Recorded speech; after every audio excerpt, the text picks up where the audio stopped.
100 रोटी वाला ससुराल। सुनो जी, मुझे तो शीतल की बड़ी फिक्र रहती है। उसका ध्यान तो बस घर के बाहर दोस्तों के साथ घूमने फिरने में ही रहता है। उसे कुछ बोलो तो एक नहीं सुनती।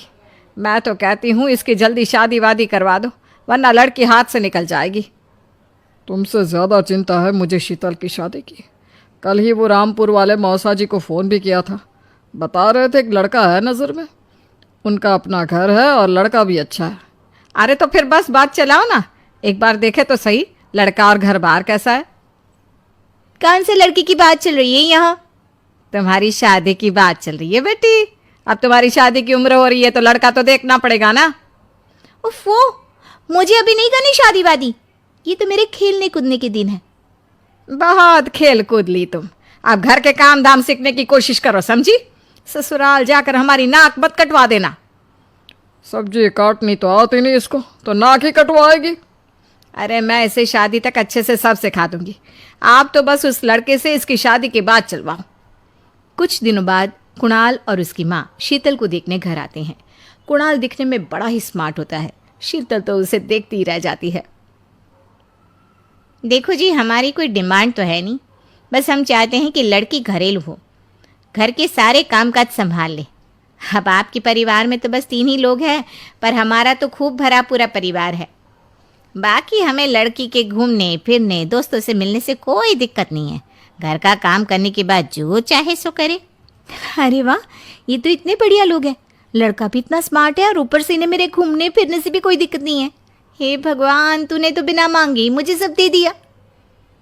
बताओ जी, और क्या चाहिए हमें? हमारी तरफ से तो रिश्ता पक्का है जी।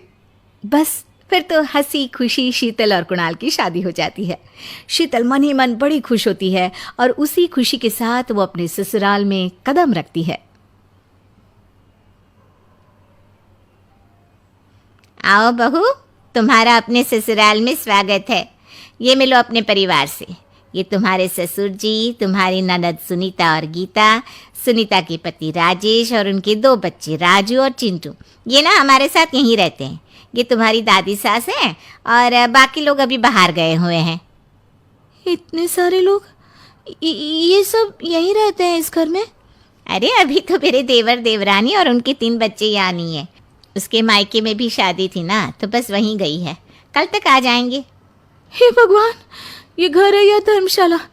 ये सब एक साथ इस घर में कैसे रहते हैं? मुझे तो पता ही नहीं था इनका इतना बड़ा परिवार है।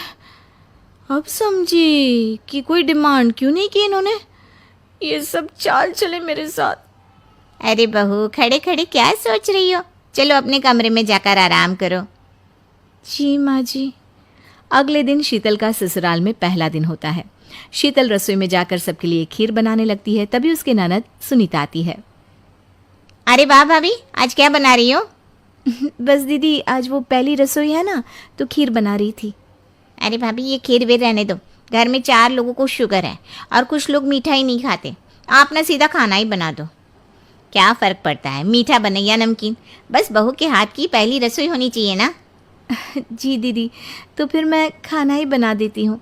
आप बता दो खाने में क्या बनेगा? बस सिंपल सी कोई सब्जी बना दो, जैसे आलू गोभी या आलू मटर, और उसके साथ रोटियां सेक दो। हमारे परिवार में अब तुम्हें मिलाकर पूरे 20 लोग हो गए हैं। 15 बड़े और 5 बच्चे। बड़ों की 6-6 और बच्चों की 2-2 के हिसाब से रोटी बना देना। चलो मैं चलती हूँ, सब देख लेना। हाँ, बड़ों की 6-6 रोटी मतलब कि 15 लोगों की 90 रोटियाँ, और बच्चों की 2-2 रोटी मतलब 5 बच्चों की 10 रोटियाँ।